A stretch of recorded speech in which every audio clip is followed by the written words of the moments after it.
Bonjour Sabrina. Bonjour Laetitia. Bienvenue. Donc aujourd'hui, tu vas nous présenter ton atelier qui est prévu ce vendredi 1er mars et qui s'appelle S'aimer soi-même sur le chemin de l'autocompassion. Exactement. Dis-nous, c'est un atelier qui dure 1 heure et demie, Mhm. de 14h30 à 16h, heure de France.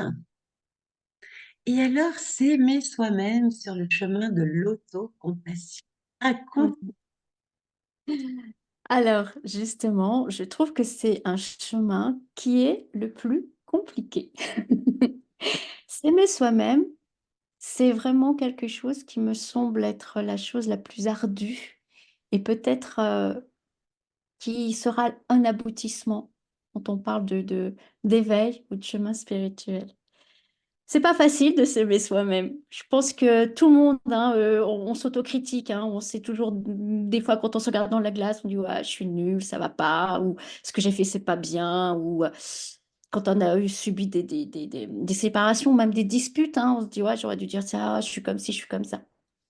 On est, on le sait, hein, on est notre propre critique et on est vraiment la personne la plus dure du monde avec soi. Complètement. Et donc, quand on est un peu dans l'éveil spirituel ou l'éveil de conscience, on n'a qu'une envie, c'est ce qu'on appelle l'amour inconditionnel. Seulement, c'est difficile d'avoir l'amour inconditionnel si on n'arrive pas à s'aimer soi. Mm. Et sans culpabilité aucune, je pense que c'est un chemin qui n'est pas si simple. Voilà. Donc, dans mon atelier, moi, j'ai envie de faire part de ce que j'ai pu vivre et mettre en place pour moi-même et pouvoir l'offrir aussi. Et c'est pour ça que je parle de méditation, parce que ça, c'est mon truc, la méditation. C'est quelque chose qui m'a sauvée, entre guillemets, hein, la méditation pleine conscience, qui m'a sauvée quand j'ai eu un événement extrêmement douloureux où j'avais l'impression d'être tellement submergée par ma douleur, ma souffrance, que j'allais jamais pouvoir m'en sortir. Ben, c'est la méditation qui m'a permis de pouvoir dépasser ça, parce que cette méditation de pleine conscience, elle permet de défusionner avec nos émotions, c'est-à-dire de ne pas être son émotion. Quand on a des fois des jugements, des choses un peu dures qu'on se dit à soi, par exemple, ouais, je suis terrible, je me dégoûte, des choses comme ça, on dit je suis. Avec la méditation pleine conscience, on arrive à dire non, j'ai une colère, mais je ne suis pas cette colère. J'ai un dégoût, mais moi-même, je ne suis pas dégoûtante. Enfin, tu vois ce que je veux dire? Exactement. Donc, On sait aussi mettre à l'extérieur, hors de c'est soi, hein, par cette expression, et c'est- non plus s'identifier avec cette émotion. exactement. Et c'est ce qu'on fait souvent, hein. On s'identifie parce qu'on est submergé. Donc, la méditation pleine conscience, elle permet cette diffusion. Mhm. Donc, c'est un exercice, un entraînement. Et la méditation d'autocompassion, bah, c'est justement, c'est d'arriver à être pour soi-même euh, cette merveilleuse amie qu'on aimerait avoir, cette merveilleuse amie. Ou bien, si on n'y arrive pas, c'est de se dire si on a quelqu'un qu'on aime beaucoup, ou par exemple son enfant, euh, on lui dirait certainement pas ces choses qu'on se dit à soi, tu vois. Mhm. Complètement. Euh, Si je vais reprendre mon exemple, à dire je suis nulle, je vaux rien. Si c'était notre enfant, notre meilleur ami, je pense qu'on lui dirait pas bah ouais, c'est vrai, t'as raison. N'est-ce pas? On lui dirait ah, ça me désole que tu penses ça de toi. Vraiment, je comprends que tu souffres. Je comprends que tu souffres. Je peux pas le résoudre, moi. Mais moi, je suis là. Moi, je Mhm. suis là, je te soutiens, je t'abandonne pas. C'est ça. Et moi, Sabrina, j'ai tellement souffert de la blessure d'abandon, comme beaucoup d'ailleurs, hein, je sais pas, que l'autocompassion, c'est vraiment de pouvoir s'apporter à soi ce soutien en étant dans un réconfort, en se disant vraiment cette petite voix amie qui va dire, je ne t'abandonnerai jamais. Exactement. Et puis vraiment de plus ressentir non plus ce sentiment de solitude parce qu'on s'accompagne en fait tout le temps, mais avec cette bienveillance, avec ce soutien, hein, avec cet amour. C'est ça, c'est ça. C'est-à-dire que quand on est seul avec notre douleur ou ses pensées, hein, tout simplement, on se contracte. Hein, on se contracte sur soi et on se sent, comme tu le dis très très bien, on se sent seul. Quand on commence à se dire, OK, je suis là, je vais me soutenir, je vais me réconforter, on est pour le coup connecté à un plus grand que soi, en soi et Mmh. autour de soi. Voilà. Donc ça, c'est peut-être des termes. Ben, tout le monde comprend, ces termes de spiritualité, mais, les personnes qui viennent me voir, elles sont peut-être pas dans cette démarche-là, mais c'est d'arriver à leur dire que, ouais, se pardonner, c'est le chemin de la compassion. Et alors les mots pardon et compassion sont tellement investis de judo, comment on appelle ça? De judéo-chrétien, en fait, que c'est important de remettre ces termes-là dans leur, réelle acceptation. Voilà. Compassion, c'est pâtir avec, c'est-à-dire souffrir avec la personne, mais on ne demande pas d'être dans une empathie, de prendre sa douleur, c'est pas ça. C'est de comprendre profondément la personne. Et moi, je trouve que c'est ça que j'ai envie de faire, c'est que la personne ou les personnes ou pendant cet atelier, qu'on se sente compris. C'est Parce ça. que moi, dans ma singularité, dans la façon que j'ai de vivre ou d'être, j'ai eu tellement besoin qu'on me comprenne, qu'on me décode même. Mmh mh. Et ça, je pense que le chemin de l'autocompassion, c'est un chemin où franchement, on va arriver à se pardonner soi-même, donc à se comprendre.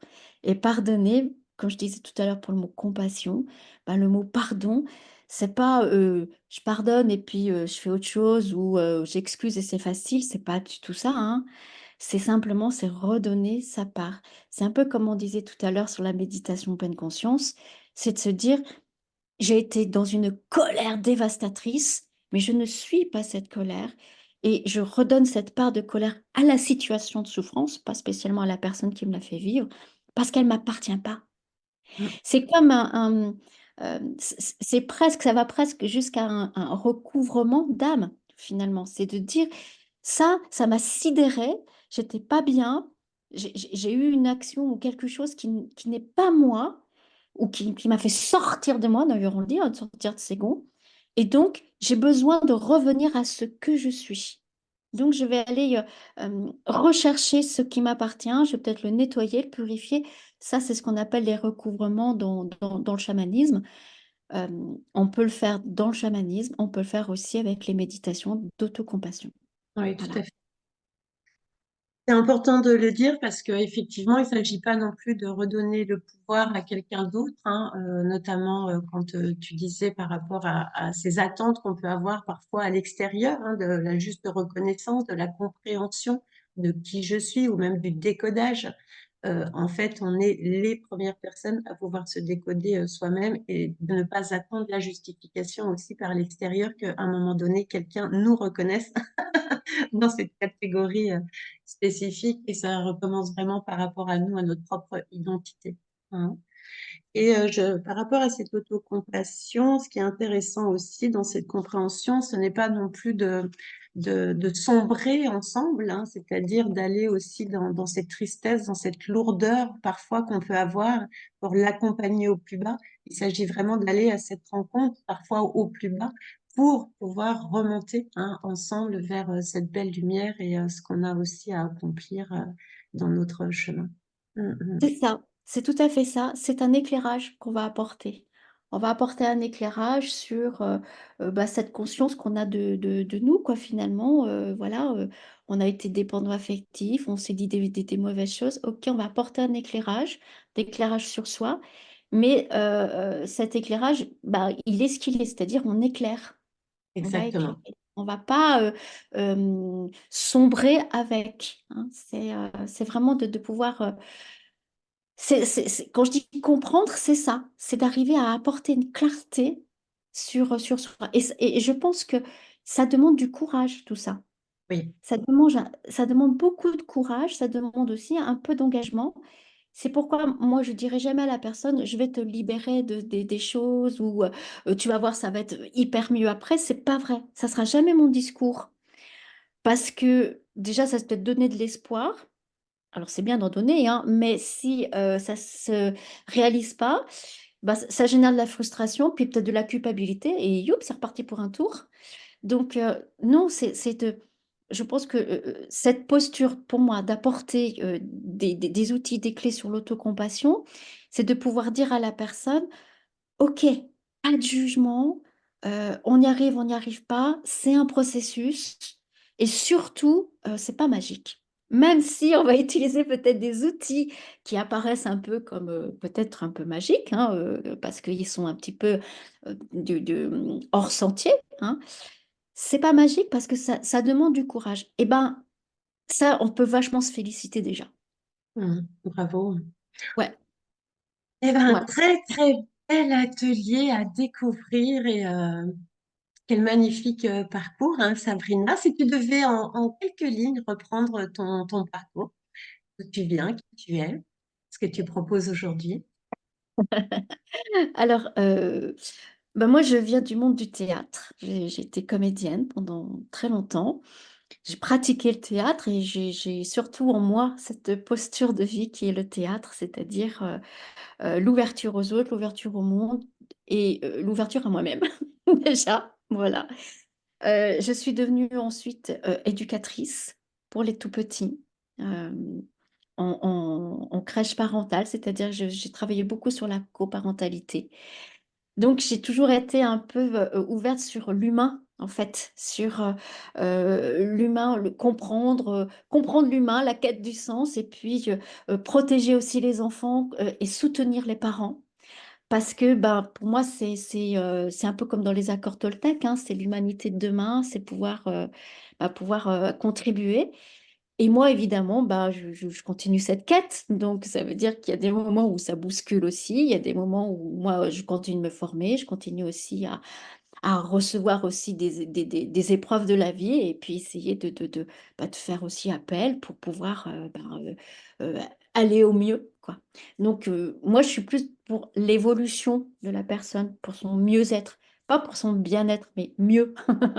Voilà, l'évolution de la personne et son éveil. Voilà. Magnifique. Donc, avec cette connexion aussi à ses parts intuitives, à ce plus grand que soi, il y a cette belle présence. Mhm. C'est ça, c'est Ah, ça. oh. Et aujourd'hui, alors, vraiment par rapport à ce que tu souhaiterais en priorité développer par rapport à ton activité, par rapport à la suite, comment tu l'imagines? Alors ça, c'est une grande, grande question parce que je me rends compte que finalement, je suis quelqu'un qui a une énorme boîte à outils. J'ai Exactement. la boîte à outils de la sophrologie dans le sens où le souffle, c'est la parcelle de l'âme et c'est l'énergie. J'ai la boîte à outils des soins du magnétisme, hein, d'enlever, d'aller dans les corps subtils, de pouvoir travailler avec un pendule, de travailler avec mes mains. J'ai la boîte à outils de tout ce qui est un peu de l'ordre quantique, du recouvrement d'âme. J'ai la boîte à outils de la psychologie, j'ai fait de la thérapie acte, je connais les théories comportementalistes. Donc, j'ai la relation d'aide, j'ai la communication non violente. Donc, voilà, j'ai Les une boîte. danses avec les lettres hébraïques. Voilà, et ça, c'est mon enseignement, effectivement, mon enseignement spirituel, c'est la danse des lettres hébraïques, c'est la chimie spirituelle et c'est aussi le chamanisme. Donc, j'ai tout ça à Mhm. offrir et j'ai tout ça dans ma boîte. Donc, ça veut dire que quand la personne va venir, je vais voir un peu ce que je vais pouvoir lui proposer, de là où elle en est, de là où elle peut aller. Et la personne qui va venir me voir, en fait, c'est des personnes, moi j'appelle, qui sont dans des Mhm. transitions de vie, un petit peu des passages, passages Étape de initiatiques vie, ou des passages, simplement c'est passage de ça. l'adolescence, de jeune femme à maman, des passages, des transitions de vie, même des transitions sexuelles, de se poser des questions. Si tu veux, moi je suis certifiée sophrologue. Et dans sa grande acceptation de la sophrologie, je suis pédagogue existentielle. Donc, je suis là pour les personnes qui sont un peu dans la quête de leur existence Mhm. et de leur essence pour le coup. Voilà. Donc, je suis pas du style, c'est quoi ma cible? Ça, je sais pas. Je pense que je vais m'adresser beaucoup plus à des femmes parce que les femmes ont plus cette facilité à aller travailler en elles-mêmes. Il y a des hommes qui le font et ça, c'est génial.